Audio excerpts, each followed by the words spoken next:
first ever factory outlet, Chandanagar, Mukunda Jewelers, opening soon. No making charges.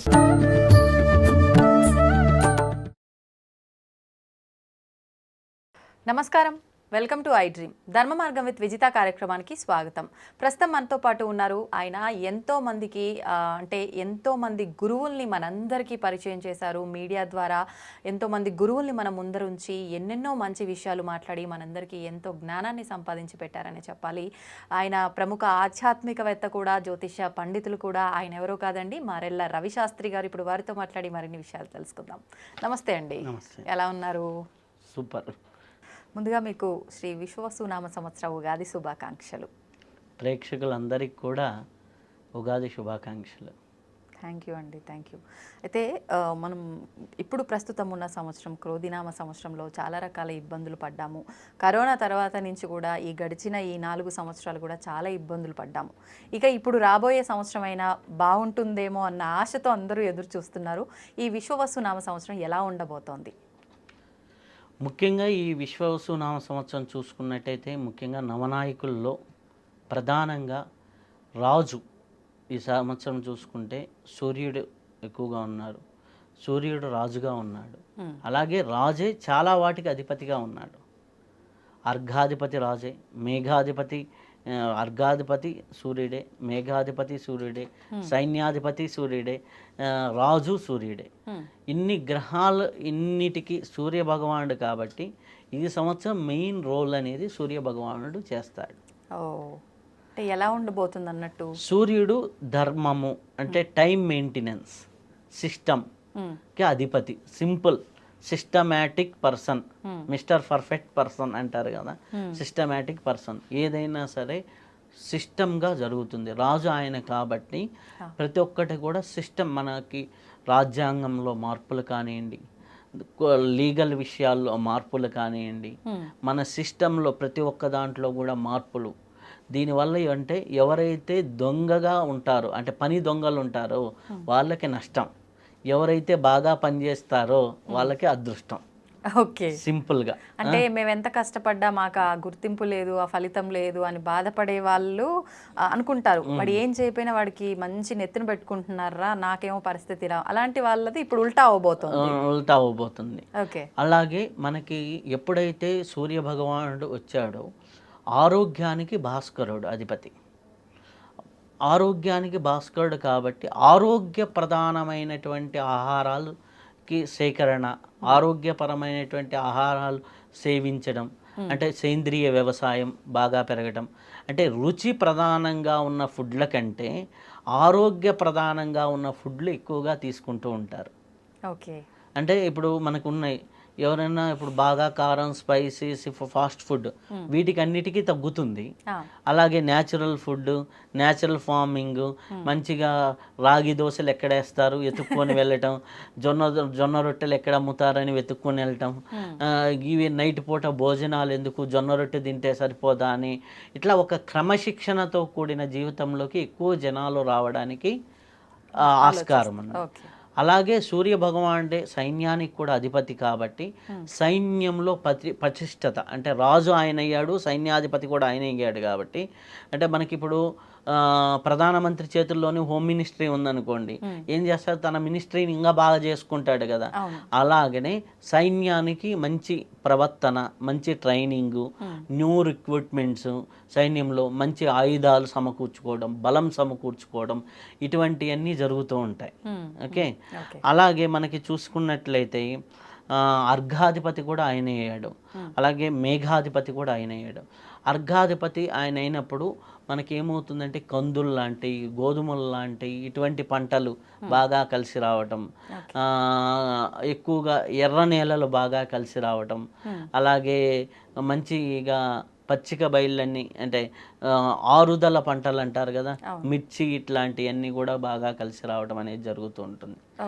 ఈ అన్నిటికీ కూడా అధిపతి సూర్య భగవానుడే ఎక్కువగా చూపిస్తుంది కాబట్టి ఎవరి జాతకంలో అయితే సూర్యుడు బాగా ఉంటాడో వారందరూ కూడా ఈ సంవత్సరం హ్యాపీగా కీర్తి ప్రతిష్టలు పెరుగుతాయి. అలాగే శిక్షణలు పెరుగుతాయి, శిక్షలు పెరుగుతాయి. ఎందుకు రాజు ఎక్కువగా బలంగా ఉన్నాడు కాబట్టి ఆటోమేటిక్గా ఎవరెవరికి శిక్షలు వేయాలో ఎవరెవరికి శిక్షణలు పడాలో జరుగుతూ ఉంటాయి. ఎక్కడెక్కడైతే అన్యాయాలు జరుగుతుందో ఇంత ముందర చూసి చూడనట్టు పోయినట్టు కాకుండా టక్ మనీ అటాకింగ్ అనేది ఉంటుంది ప్రభుత్వం సైడ్ నుంచి కూడా. అలాగే శిక్షలు కూడా ఫాస్ట్గా జరుగుతూ ఉంటాయి. అలాగే మనకి చూసుకున్నట్లయితే కొన్ని విశ్వవసునామ సంవత్సరం నుంచి కూడా కొంత సస్యశ్యామలము, కొంత క్రమశిక్షణాబద్ధమైనటువంటి జీవితాలు మళ్ళీ ఇప్పుడు వరకు ఏదో గడిపేశామనే జీవితం నుంచి మార్పు వైపుకి ఎక్కువగా వెళ్తారు. అలాగే మంత్రి చంద్రుడయ్యారు. మనకి జాతకంలో చూసుకున్న రాజుగా సూర్యుడిని, మంత్రిగా చంద్రుడిని చూస్తాం. ఎప్పుడైతే తల్లి స్థానం మాతృస్థానం అంటాం, అలాగే మంత్రి స్థానంలో చంద్రుడు ఉండటం వల్ల ఆటోమేటిక్గా కుటుంబంలో ఎట్లాగైతే బ్యాలెన్సింగ్ ఉంటుందో అలాంటి బ్యాలెన్సింగ్ పరిస్థితులు ఉంటాయి. మనకి ఫస్ట్ 3 నెలలు ఈ షష్టగ్రహ కూటమి వీటి వల్ల చిన్న చిన్న ఎఫెక్ట్లు ఉన్నా 3 నెలల తర్వాత నుంచి బ్యాలెన్సింగ్ అనేది ఆటోమేటిక్గా మారిపోతుంది చాలా వరకు. ఈ షష్టగ్రహ కూటమి ఎఫెక్ట్లు కొన్ని చోట్ల కొన్ని తీవ్రమైన పరిస్థితులు ఉంటాయి. భయంకరంగా ఏదో జరిగిపోతుందని భయపడాల్సిన అవసరం లేదు. కొన్ని చోట్ల ప్రకృతి వైపరీత్యాలు జరుగుతాయి, కొన్ని యుద్ధ వాతావరణాలు ఉంటాయి. కానీ అంతగా అంటే మనం వింటున్నంతగా భయపడాల్సిన అవసరం లేదు. కానీ జాగ్రత్తలు తీసుకోండి, దైవారాధన చేసుకోండి, చాలా బాగుంటుంది. మంత్రిగా ఎప్పుడైతే వచ్చాడో చంద్రుడు వచ్చాడో కొంతవరకు మేలు చేస్తూ ఉంటుంది. అలాగే సస్యాధిపతి గురువు అయ్యాడు. సస్యాధిపతి ఎప్పుడైతే గురువు అయ్యాడో ఆటోమేటిక్గా మంచి వర్షాలు, మంచిగా అద్భుతంగా పంటలు, మనకి శనగలు ఇటువంటి పంటలు, అలాగే మిర్చి లాంటి ధాన్యాలు, అలాగే ఎప్పుడైతే భూములకు రేట్లు, ఇలాగ మళ్ళీ రియల్ ఎస్టేట్ రంగాలు పుంజుకోవడాలు ఇటువంటివన్నీ కూడా జరుగుతూ ఉంటాయి. సస్యాధిపతి గురువు అయినప్పుడు ఎవరైతే ఎక్కడ ఉండాలో ఒక గురువు అక్కడే ఉన్నాడు, సూర్యుడు ఎక్కడ ఉండాలో అక్కడే ఉన్నాడు, చంద్రుడు ఎక్కడ ఉండాలో అక్కడే ఉన్నాడు, గురువు ఎక్కడ ఉండాలో అక్కడే ఉన్నాడు. కాబట్టి ఇవన్నీ పాజిటివ్ థింగ్స్. కాబట్టి ఈ సంవత్సరం అదంతా కూడా పాజిటివ్గానే జరుగుతుంది. అలాగే ధాన్యాధిపతి కుజుడయ్యాడు. ఇందనక నేను ఎర్ర ధాన్యాలు, ఎర్ర నేలలు, అలాగే ధాన్యాలు, ఎర్ర నేలలు బాగా పండుతాయి. ఎర్ర ధాన్యాలు, కందులు, మిర్చి ఇటువంటివన్నీ కూడా బాగా పండుతూ ఉంటాయి. కాబట్టి మంచి రేట్లు అనేది బాగుంటాయి. హ్యాపీగా మిర్చి రైతులు ఈ సంవత్సరం డల్ అయింది అంటున్నారు కదా, నెక్స్ట్ ఇయర్ మంచి రేట్లు చూడొచ్చు. అలాగే టమోటా ఇటువంటి పంటలు ఇవన్నీ ఎరుపు రంగు ఉండేవన్నీ కూడా బాగా పండుతూ ఉంటాయి. అలాగే మనకు వచ్చేసరికి రసాధిపతి శని. రసాలు అంటే మనకి తెలిసిందే, ఇప్పుడు మామూలుగా మనకి నల్లని ధాన్యాలు ఇవన్నిటి బాగా మళ్ళీ రేట్లు వస్తాయనేది శని భగవానుడు చెప్తున్నాడు. అంటే నువ్వులు ఇటువంటివన్నీ కూడా ఓవరాల్గా చూసుకుంటే దాని పరంగా కూడా బాగుంది. అలాగే నీరసాధిపతి బుధుడు. మనకి ఏదైనా నెగిటివ్స్ ఇవన్నీ ఉన్నా బుధుడు కాబట్టి పెద్ద నష్టాలు లేకుండా చాలా బ్యాలెన్స్డ్గా మనకి ఈ సంవత్సరం వెళ్ళిపోయేదానికి అవకాశం ఉంది. అయితే ప్రశాంతంగా మనం చూసుకున్నట్లే ఓవరాల్గా మనం చూస్తే ఒక 70% పాజిటివ్గా ఉన్నాయి లాస్ట్ ఇయర్తో పోలిస్తే. ఇప్పుడు ఒకటి ఫస్ట్ 3 months ఈ షష్టగ్రహ కూటమి వల్ల ఏప్రిల్, మే, జూన్ ఈ నెలలు కొద్దిగా ఇబ్బందికరంగా ఉంటుంది. ఒకటే క్రమశిక్షణతో కూడిన సంపాదన, క్రమశిక్షణతో కూడిన ఆదాయము, క్రమశిక్షణతో కూడింది ప్రతి ఒక్కటి వస్తుంది. కాబట్టి ఇక్కడ ఈజీ మనీ బిజినెస్లు అన్నీ దెబ్బతింటాయి. ఈజీ మనీ ఉండేవి ఉంటాయి. చూడండి ఆ ఎఫెక్ట్ ఇప్పుడే వస్తున్నాయి. చూడండి బెట్టింగ్ యాప్స్ మీద చాలా రెవల్యూషన్ వచ్చింది. ఇంత ముందర ఇంత సిస్టమేటిక్ లేదు. చూడండి ఈజీ మనీ కాన్సెప్ట్లు అన్నీ పోతాయి, సైబర్ క్రైమ్స్ అన్నీ తగ్గుతాయి. ఇటువంటివన్నీ బ్రేక్ అవుతూ ఏదైతే మనిషి క్రమశిక్షణతో పనిచేసి జీవితంలో ఎదగాలో అది ఉంటుంది. అయితే దీనికి ఈ సంవత్సరంలో విశ్వవసునామ సంవత్సరంలో మానవులు చేయవలసిన పనులు ఏంటంటే సరైన వ్యాయామము, సరైన ఆహారము, సరైన బాధ్యతతో పనిచేయటము, సమయాన్ని సద్వినియోగం చేసుకోవడం. ఎందుకు సమయానికి వచ్చి సమయానికి వెళ్ళేవాళ్ళు సూర్యుడు తప్ప ఇంకెవరూ లేడు. ఆయనే ఎన్నిటికో అధిపతి. కాబట్టి ఈ సంవత్సరం మొత్తం సమయపాలన, సమయానికి చేయవలసిన పనులు సమయానికి చేసుకుంటూ ఉండటం, అవి చేస్తూ ఉంటే మంచి వ్యాయామం అలవాట్లు, మంచి ఆహారపు అలవాట్లు, మంచి బాధ్యతతో కూడిన జీవితం ఇవి కానీ నిర్వహిస్తూ వెళ్తూ ఉండు మంచి ఆధ్యాత్మిక క్రమశిక్షణ అంటే ఆధ్యాత్మికంగా మంత్ర సాధన చేస్తారా, ఆరాధన చేస్తారా, పూజ చేస్తారా, లేకపోతే ధ్యానమే చేసుకుంటారా, ఏదైనా పర్వాలేదు. ఒక ఆధ్యాత్మిక అలవాటు మీ దగ్గర ఉంచుకోండి. గుడికి వెళ్ళటం రెగ్యులర్గా ఒక అలవాటుగా చేసుకోండి, లేదా ఒక పూజ చేసుకోవడం ఇంట్లో, లేదా ఒక ధ్యానం చేసుకోవడం, ఒక స్తోత్రం పఠనం చేసుకోవడం. ఇవి చేస్తూ ఉంటే ఆటోమేటిక్గా జీవితంలో ఏ పరిస్థితులు ఎలా ఉన్నా మీ పరిస్థితి బాగుంటుంది. పరిస్థితులు మిమ్మల్ని డిస్టర్బ్ చేయకూడదు. పర్సనల్ వేరు, పరిస్థితి వేరు. ఈ పర్సనల్ జీవితాన్ని పరిస్థితి నిన్ను కంట్రోల్ చేయకూడదు. నీ పర్సనల్ జీవితం బాగుండాలి అంటే నీ జీవితంలో దైవం ఉండాలి. దైవం ఉంటే ఆటోమేటిక్గా నీ పరిస్థితులన్నీ బాగుంటాయి. ఏదో లోక పరిస్థితులు నిన్ను ఎప్పుడూ డిస్టర్బ్ చేయకుండా ఉండాలి అంటే నీ జీవితం ఇలా ఉండాలి. విశ్వవసునామ సంవత్సరం అందరికీ మేలు చేసే విధంగానే ఉంది. కాబట్టి క్రమశిక్షణతో ఉన్న వారందరికీ మేలు జరుగుతుంది, ధర్మంతో ఉన్న వాళ్ళందరికీ మేలు జరుగుతుంది. హింసతో ఉన్న వాళ్ళకి, హింసాయుతంగా ఉన్న వాళ్ళకి, మోసం చేసే వాళ్ళకి నష్టం చేస్తుంది. మీరు ఏ మార్గంలో ఉన్నారో మీరే తెలుసుకోండి. మీరు మంచి మార్గంలో నడవండి, ఆటోమేటిక్గా అద్భుతమైన ఫలితాలు వస్తాయి. మంత్రసిద్ధి అంటుంటారు, చాలామంది ఫాలో అవుతుంటారు కూడా, మంత్రసిద్ధి చేస్తూ ఉంటారు. అయితే ఈ మంత్రసిద్ధి వల్ల మిరాకిల్స్ జరుగుతాయా? ఎటువంటి మిరాకిల్స్ జరిగే అవకాశం ఉంటుంది? మంత్రం చేస్తే, మంత్రం అనేది మనల్ని రక్షించేది. మననాత్రాయితి ఇది మంత్ర. మంత్రం అనేది మనల్ని రక్షిస్తూ ఉంది. ఎట్లా అంటే మనం మంత్ర దేవతకి పూర్వకాలంలో ఒక ఎనర్జీ ఉంటుంది, దానికి ఒక మైండ్ సెట్ అనేది ఉంటుంది. మనం మంత్ర సాధన చేస్తూ ఉన్నప్పుడు ఆటోమేటిక్గా మంత్రం తాలూకు ఒక ఎనర్జీ ఉంటుంది. ఇప్పుడు ఫర్ ఎగ్జాంపుల్ ఒక ఉగ్రదేవత సాధన చేశారనుకోండి, ఇతను సాత్వికుడే. ఉగ్రదేవత సాధన చేస్తూ చేస్తూ చేస్తూ చేస్తూ ఒక 5 లక్షలు 10 లక్షలు, 5,000 10,000కి ఏం కాదు, ఒక 5 లక్షలు 10 లక్షలు దాటి వెళ్ళిపోయింది అనుకోండి, ఏమవుతుంది అంటే వీళ్ళ మైండ్ ఫిజికల్గా వచ్చిన కర్మ తాలూకు ఏదైతే మైండ్ ఉందో ఆ కర్మ తాలూకు మైండ్తో పాటు దేవతా తాలూకు మైండ్ సెట్ అనేది కొంత వస్తుంది. ఓ 10%, ఓ 10 లక్షల వంగనే ఓ 10% అనుకున్నాం. ఆ 10% రాగానే ఇతను ఏం చేస్తాడు అంటే తెలియకుండా, ఇప్పుడు ఒక గాయత్రి సాధన చేశారు, గాయత్రి సంపూర్ణ సిద్ధి 24 లక్షలు, 24 లక్షలు, రోజుకి ఒక 1000 చేస్తూ 2000 చేస్తూ వెళ్ళిపోతున్నారు. ఒక 1 ఇయర్ తర్వాత ఇతనికి ఏమైపోతుందంటే ఇతని ఆలోచన విధానంతో పాటు దేవత ఆలోచన విధానం కూడా ఇతనికి యాడ్ అయ్యి ఉంటుంది. ఓకే, ఓ 10% 20% మైండ్ యాడ్ అయి ఉంటుంది. అప్పుడు ఈయన ప్రవర్తన తెలియకుండా ఆ 20% అనేది ఆ దేవత తాలూకు చెప్పినటువంటి లక్షణాలు ఏవైతే ఉన్నాయో అవి ప్రవర్తనలోకి వస్తాయి. ఇప్పుడు లలిత బాగా చేశారు, లాలిన్యత పెరుగుతుంది, ఆమె పిలుపులోనే ప్రేమ ఉంటుంది. ఏమ్మా బాగున్నావా అంటే మనకి ఎక్కడి నుంచో అబ్బా ఏం పలకరించింది ఆవిడ అన్నట్టు ఉంటుంది లలిత చేసేవాళ్ళు అనమాట. అదే కాళీ చేసేవాళ్ళు బాగా ఉగ్రకాళియో భైరవుడో చేసేవాళ్ళు, ఇట్లా చూడంగానే ఎవరి నాయన వాడు చంపేసేటట్టు అని ఫీలింగ్ కలుగుతుంది. ఎందుకు? ఆ ఉగ్ర రూపం మనకు కనిపిస్తుంది. సో అలా ఒక లలిత చేసేవాళ్ళు కానీ ఏ దేవత అయితే చేస్తారో, ఏ ఉపాసన అయితే చేస్తారో, ఇప్పుడు బాలా చేసే వాళ్ళు ఉన్నారు, వాళ్ళు ఎప్పుడు చిన్నపిల్లల్లాగే ఉంటారు. ఓకే, ఆ లక్షణాలు దిగిపోతాయి. అలా లక్షణాలు దిగిపోయినప్పుడు ఓ 20% వచ్చిందనుకోండి, వాళ్ళలో కనిపిస్తూ ఉంటాయి, అబ్బా వీళ్ళు మంచి ఉపాసకులురా అని. అదే 30% అయింది, ఇంకా ఎక్కువ ప్రజెంట్ అది 50% అవుతుంది. అంటే వీళ్ళ కర్మ తాలూకు మైండ్ ఒక 50%, ఇది దేవతా తాలూకు మైండ్ ఒక 50% అవుతుంది.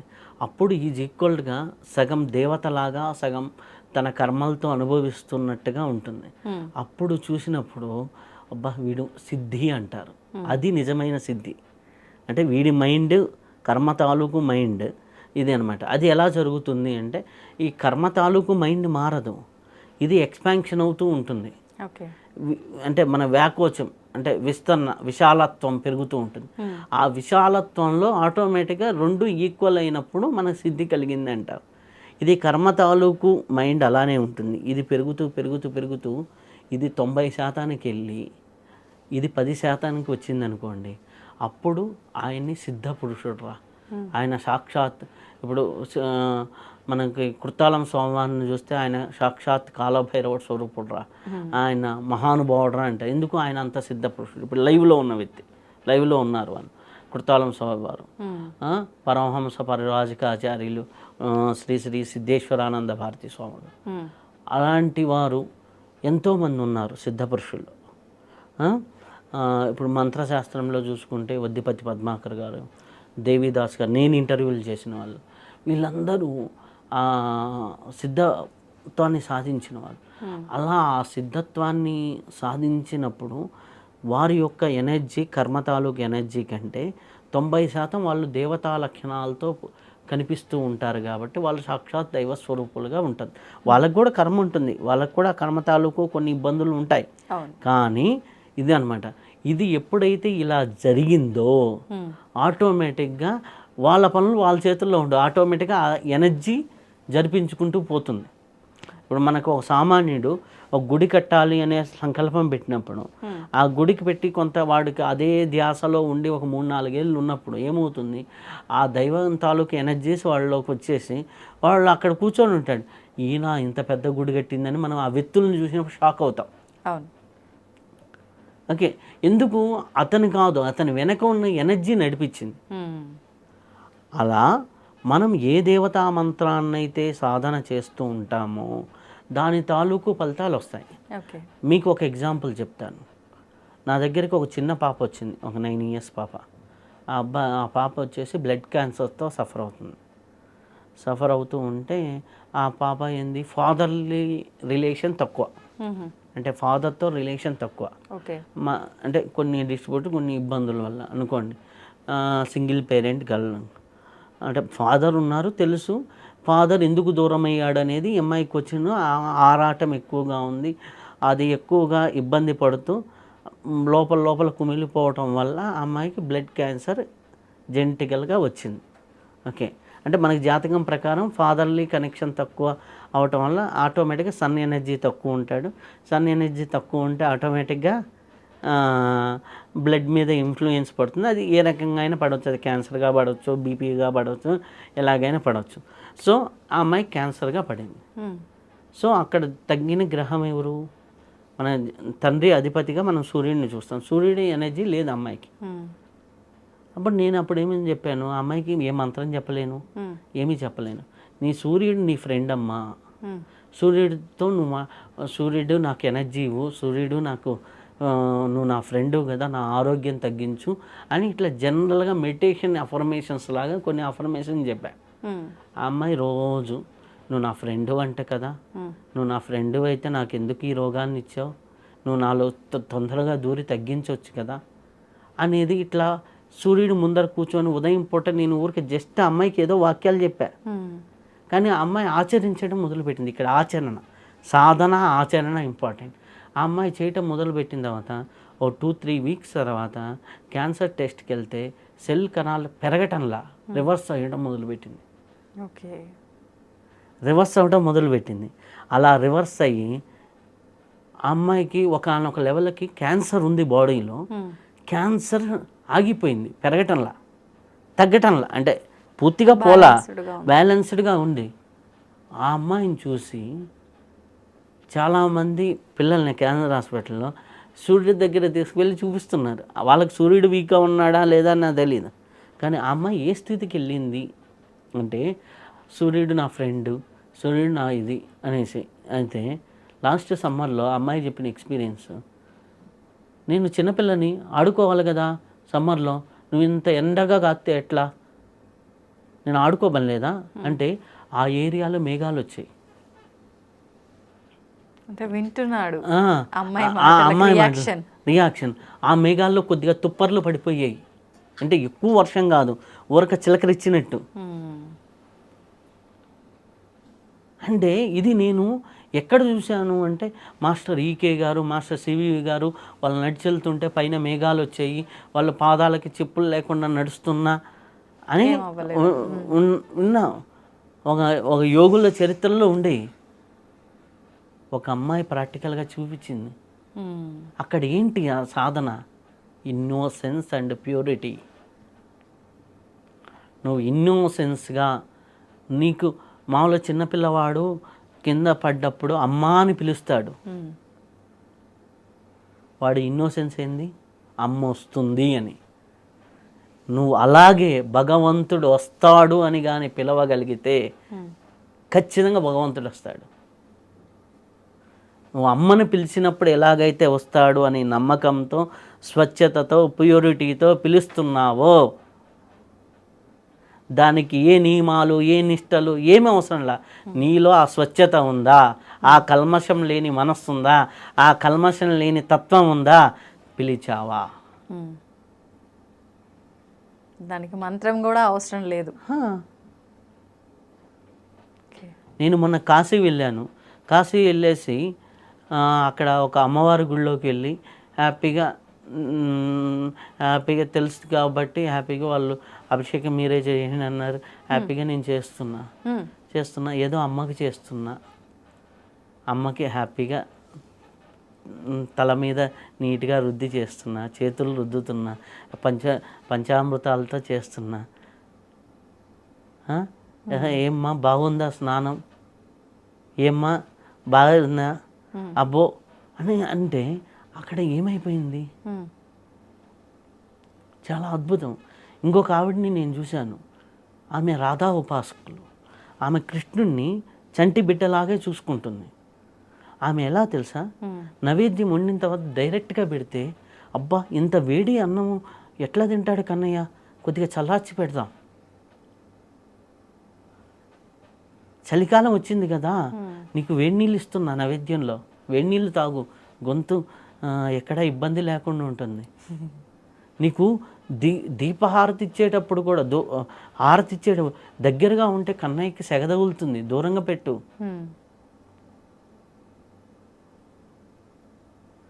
నైవేద్యం పెట్టేటప్పుడు మంచినీళ్ళు పెట్టావా లేదా, 7 అయింది కన్నయ్యకి పాలు పెట్టకపోతే ఎట్లా నైవేద్యానికి, 12 అయింది భోజనం పెట్టాలి కదా, పూజ అయిందా కాలేదా అనవసరం ఆమెకి. ఒక మనిషితో ఎలా ఉంటామో ఇంట్లో ఉన్న వాళ్ళతో అలానే ఉంటుంది. ఆమె చెప్పిన ఒక ఎక్స్పీరియన్స్, ఆమె 70 years బాత్రూంలో జారి పడబోతే ఎవరో వెనకొచ్చి ఇట్లా చేయబెట్టినట్టు అనిపించింది. ఎవరు లిటరల్లీ ఇట్లా చేయబెట్టినట్టు అనిపించింది. లేచి నిలబడ్డ తర్వాత చేయలేదు వెనక. నాకు వెనక డోర్ ఉంది, తగిలితే గోడ తగలాలి అంతే. అంటే అక్కడ చూపించే నిశ్చల ప్రేమ, నిశ్చల ప్రేమ ఎలా ఉంటుందో, స్వచ్ఛమైన ప్రేమ అలా ఉంటే కన్నయ్య అని పిలిస్తే ఎందుకు పిలవరు, అది రాధాతత్వంలో చూస్తాం. రాధా అమ్మవారిని పూజించే వాళ్ళు ఎలా చూస్తారంటే ఎంత స్వచ్ఛమైన ప్రేమ. అక్కడ కృష్ణుడు ఉన్నాడు. కృష్ణుడికి చన్నీళ్ళు అభిషేకం ఏంటి, కొద్దిగా వేడి నీళ్ళు చేద్దాం. అబ్బా మరీ వేడిగా ఉన్నాయా లేదా, కుంకుడికాయ పెట్టాలా లేదా, అభిషేకం చేయాలా లేదా, ఎన్ని నీళ్ళు ఎక్కువ నీళ్ళు అందరం పోస్తే జలుబు చేస్తుందేమో కన్నయ్యకి. పూలు వేసేటప్పుడు కూడా గట్టిగా పూలతో కొడితే కన్నయ్యకి దెబ్బ తగులుతుంది. పాదాల దగ్గర వేయండి. ఎక్కువ పూలు వేసేస్తే ఆయనకి వేడి తగులుతుంది, పూలు పక్కకు జరపండి. అక్కడ కన్నయ్య ఉన్నాడా లేదా, ఉన్నాడు కాబట్టి అలా చేస్తుంది ఆమె భావన ప్రకారంగా. ఆ ఉన్నాడు అంటే ఉన్నది. యద్భావం తద్భవతి అన్నారు. యత్ కర్మ తద్భవతి అనలా, యత్ చేష్ట తద్భవతి అనలా. నేను 1,00,000 పూలతో చేస్తాను దేవుడు ఎక్కువ మెచ్చుతాడు అనలా. ఒక్క పువ్వు అయినా నేనున్నాను అనే భావంతో పెడుతున్నావా, ఒక్క పువ్వు అయినా ఇది నాకు అర్పిస్తున్నానని పెడుతున్నావా. మనం దేవుడికి నైవేద్యం ఇస్తాం, భగవంతుడికే నివేదన ఇవ్వగలిగిన వాడికి వీడికి ఆహార కొలత ఉంటుందా, భగవంతుడికే అన్నం పెట్టగలిగిన వాడికి వీడికి ఉంటుందా. అందుకోసం నివేదన ఇవ్వాలి. నువ్వు భగవంతుడికి ప్రాణాయస్వ ఆపానాయస్వ అంటున్నావంటే, పంచ ప్రాణాలతో నువ్వు నివేదన ఇస్తున్నావు అంటే పంచతత్వాలు నీలో వృద్ధి చేసుకుంటున్నావు, ప్రకృతిలో పంచతత్వాలు వృద్ధి చేపిస్తున్నావు. శివుడి మీద నీళ్ళు పోస్తున్నప్పుడు శివుడికి మనం ఏదో అభిషేకం చేస్తున్నాం కాదు. శివ అంటే భూమి, భూమండలంలో ఉన్న ఉష్ణతత్వాన్ని తగ్గిస్తున్నానని భావనతో శివుడి మీద నీళ్ళు పోయాలి. గ్లోబల్ వార్మింగ్ తగ్గుతుంది దానివల్ల. గ్లోబల్ వార్మింగ్ తగ్గించడానికి కృషి చేసినోడికి నీలో ఉష్ణతత్వం ఎక్కడ ఉంటుంది? అది శివాభిషేకం. అంత ప్రేమగా చేస్తున్నామా? ఎక్కడికి వెళ్ళినా విఐపి టికెట్స్, లేకపోతే లగ్జరీగా వెళ్తున్నాం, నేను శివుడికి అభిషేకం చేశాను, లేకపోతే నేను పూజ చేశాను. ఎవరు పూజ చేయాలి? ఆ పువ్వే లేకపోతే నువ్వెక్కడి నుంచి పూజ చేసావు? పువ్వును సృష్టించింది భగవంతుడే, నిన్ను సృష్టించింది భగవంతుడే, నీకు కుటుంబాన్ని ఇచ్చింది భగవంతుడే, నీ చుట్టూ ఉన్న ఎన్విరాన్మెంట్ని ఇచ్చింది భగవంతుడే. కాబట్టి ఆ భగవత్ తత్వాన్ని నీలో నింపుకోవడానికి మంత్రమని, ధ్యానమని, యోగమని ఇది ఇన్ని రకాలుగా చెప్పారు తప్పితే నువ్వు నిష్కల్మషంగా భగవంతుడు ఉన్నాడు అని నిలపగలిగితే ఉన్నాడు, అన్నీ పొందొచ్చు, అన్నీ సాధించవచ్చు. ఆ నిష్కల్మషత, స్వచ్ఛత, శ్రద్ధ, విశ్వాసం ఇవన్నీ చిన్నపిల్లవాడికి ఉంటాయి. అమ్మ అని పిలిస్తే పలుకుతుందమ్మ.